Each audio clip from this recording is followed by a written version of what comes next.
Time now for our profile interview here on the Discourse. And this morning, we're speaking to one of the leading voices on the Congo Basin as we look at the future of one of the world's most important tropical forests. The basin stretches across Central Africa and plays a vital role in regulating rainfall, storing carbon, protecting biodiversity, and supporting millions of people. But a major scientific assessment warns that it is under growing pressure from climate change, unsustainable resource use, and governance challenges, while its ability to absorb carbon is declining. So let's speak now to our guests, and that is Professor Lee White, Special Envoy of the Science Panel for the Congo Basin and former Environment Minister of Gabon. Professor White, welcome to Channel Africa. This is Rise and Shine, and we're really privileged to have you here. Thank you. Good morning.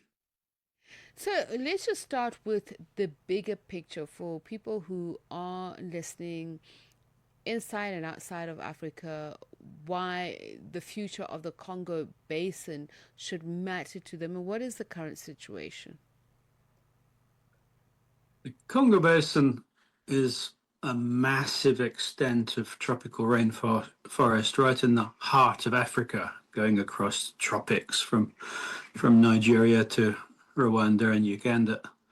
And the way we portrayed it in the Science Panel for the Congo Basin report is as the pumping green heart of Africa. The forest is recycling 60% of the rainfall that falls along the equator as rainfall, and then it's redistributing that water through rivers, but also through atmospheric rivers. So humidity being carried through the atmosphere that goes all the way to Ethiopia, creating rainfall in the Ethiopian highlands, filling the Blue Nile, and sending water all the way to Egypt, where it irrigates agriculture in Egypt, sending water all the way up to the northwest into the Sahel, again, sustaining agriculture in the Sahel, also sending water down to Angola. And so the Okavango Delta in Botswana is receiving water that comes from the Congo Basin and falls in the Angolan highlands and is then transported into Botswana, and also sending water down to the Zambezi River. And so the Congo Basin water effect, these atmospheric rivers are supporting literally hundreds of millions of Africans. And if we lose the Congo Basin, we lose the heart of Africa. The African continent is just not viable without its heart. And what we're seeing now across the basin is increased levels of deforestation, mostly linked to poverty, large increases in subsistence farming, particularly in DRC in the east of the Congo Basin, and also with rising temperatures and these stochastic changes in weather patterns, the Congo Basin, even though it's proving more resilient than the Amazon, is on the decline. And so the amount of carbon it's sucking out of the atmosphere is declining, and we're beginning to worry that the ecological services that it provides to Africa are going to diminish over time. And Professor, I mean, what you mentioned, it sounds like a great deal of many people benefit and actually depend on the Congo Basin. Has that been tabulated? Do we know how many benefit or are dependent on it? We can't give an exact figure, but if you think of the Ethiopia and the Horn of Africa, there's probably 150 million people that depend on Congo Basin. Pumping water up into Egypt, where 100 million people depended on it for agriculture, 150 million people in the Sahel, and then down into Angola. So we're talking about 500 million people who benefit from the ecosystem, so directly from the ecosystem services of the Congo Basin. And then, unfortunately, there are very few scientists, active scientists in the region. In the Amazon 30, 40 years ago, the world spent hundreds of millions of dollars training scientists, and there are literally thousands of scientists from the Amazonian countries. When we started the science panel for the Congo Basin, we could only find 110 scientists from the Congo Basin countries who are actively publishing. And the bottom line is, it's one of the most important ecosystems on the planet, but it's also one of the least understood, least documented. And the international specialists on global weather patterns are convinced that it's playing a really important role in global weather, but we can't define exactly what that role is, and we certainly don't know what the implications of losing the forest would be for global weather patterns, but definitely it would be an absolute crisis for the African continent. And I want to talk about the crisis that is currently being faced. So, are there measurable changes that point to how the system can be, at a tipping point that it's incapacitated, particularly in terms of absorbing disturbance? And what evidence is there of transition at the moment? I mean, you used a very important word there, tipping point. Around the planet, scientists have identified the global tipping points that might result in acceleration of climate change and the ecological damage it causes. Unfortunately, for the moment, we don't really understand the tipping points in the Congo Basin. But we do know from analysis of satellite images that we're losing about 1 million hectares of Congo Basin rainforest, mostly to subsistence agriculture, mostly in the Democratic Republic of Congo. That's resulting in large carbon emissions, 500 million tons a year approximately. And so that's reducing the net carbon sink of the Congo Basin. And our long-term research plots in the forest are also showing that the trees are growing less quickly. And so the carbon absorption into standing forests is down by about a third. Now, compared to the Amazon, where it's down almost to zero, Congo Basin is proving more resilient. But it's already down a third, and we don't know if that reduction is going to accelerate with time. And so it's a time where we have to be extremely vigilant. We have to train more scientists so that there are more people out in the forest, because the ecologists are the doctors of the rainforest, if you want, who are monitoring the life signs of the Congo Basin. We need more scientists out there studying the forest so that we can pull the alarm cord very strongly if we do detect a tipping point effect as climate change accelerates. And those scientists, what are the thresholds that they're looking at if they are trying to monitor or understand what would cause or what would lead to systemic collapse? I understand that there are various variables, whether it be peatlands, rainfall, biodiversity, forest structure, and hydrology. Are those just the only ones, and what role do they play? You're right. We've discovered only recently, and that's another reflection on our lack of knowledge, that the Congo Basin contains about 30 billion tons of carbon locked up in the peat swamps of the Republic of Congo and the Democratic Republic of Congo. That is often referred to as a time bomb, because if rainfall patterns change and those swamps start to dry out and to burn, as they do in Borneo and in South America, then that very well may be one of those tipping points that we worry about. Yeah, the bottom line is you need to get out into the rainforest. A lot of the research that we're doing involves setting up permanent plots where researchers are measuring the size of the trees, doing repeat measures to look at the health of the forest and analyze how quickly the trees are growing and how much carbon they are storing. And in many places, including plots that I set up in the mid 1980s, we've been doing that for 30, 40 years now. And so we have this long-term record of kind of the health check of the forest. That's where that's why we know that carbon absorption is down by 30%. By combining those measurements with satellite data, we can start to extrapolate to the whole Congo Basin.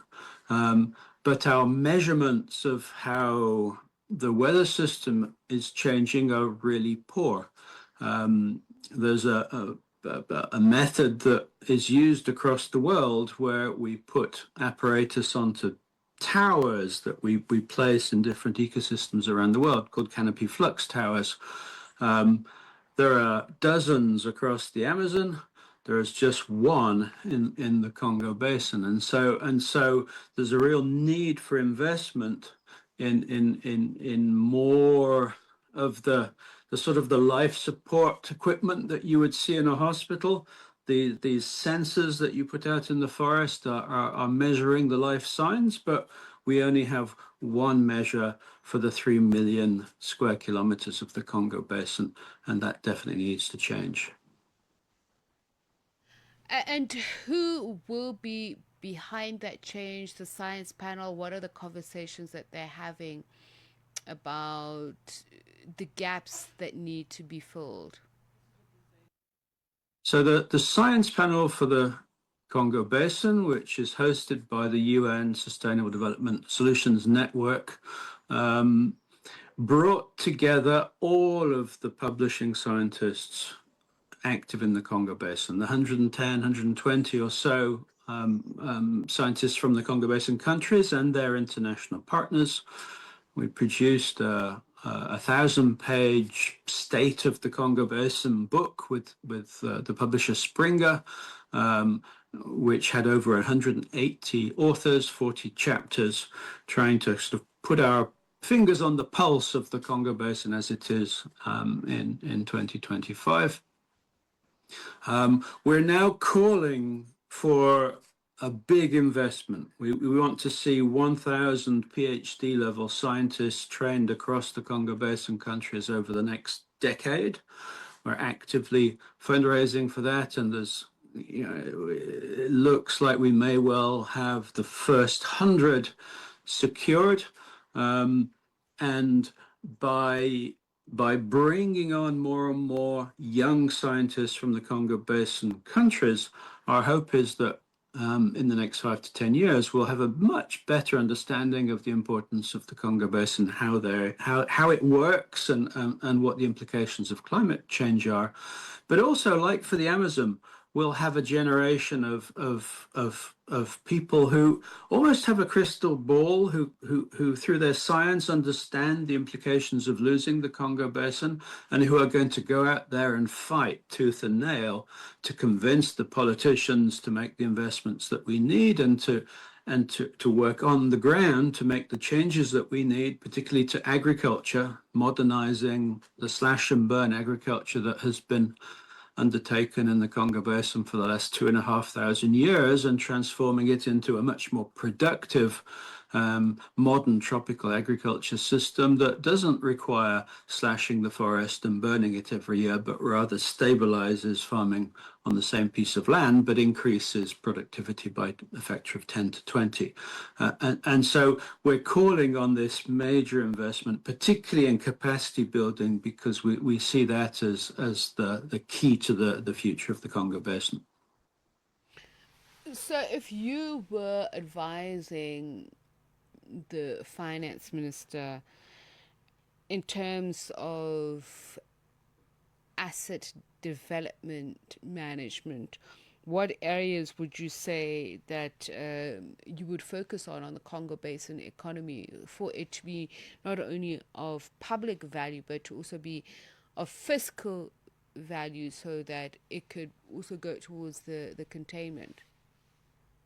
We need an integrated package, and you're right, finance and economy ministers are critical. And towards the end of our report, we look at the economics of the Congo Basin, and we point towards potential solutions for the Congo Basin as a source of potentially sustainable, renewable timber. The Congo Basin forest could be a real economic driver. But what tends to happen is that the logs tend to be exported unprocessed from Africa, and they end up in China or Europe being processed. And through that kind of exchange, trade exchange, the result is 95% of the value of the Congo Basin timber is realized off the African continent. Now, if Congo Basin countries ban log export like Gabon did in 2010, they can see an order of magnitude more money and more jobs being produced sustainably from the forests. And so I would say to the finance minister, the first thing to do is to look at our model of exploitation, and let's shift from being a source of cheap raw materials, whether it's timber or coffee or cocoa or the rich minerals that exist in the Congo Basin. Let's start transforming them locally, creating value in Africa and creating jobs in Africa.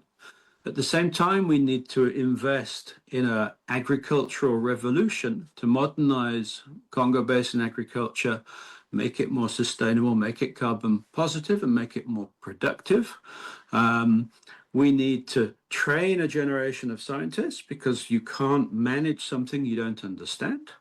And we need to protect to avoid what's happening in the Amazon, where a lot of the deforestation is linked to organized crime. So we need to make sure that exploitation is undertaken in legal, sustainable ways. And so we need a new sustainable economy for the Congo Basin. And I would say we need that for the whole of the African continent, because we can't continue to send all of our riches offshore to develop Asia and Europe and America, whilst Africa remains the poorest continent on Earth with the richest natural resources.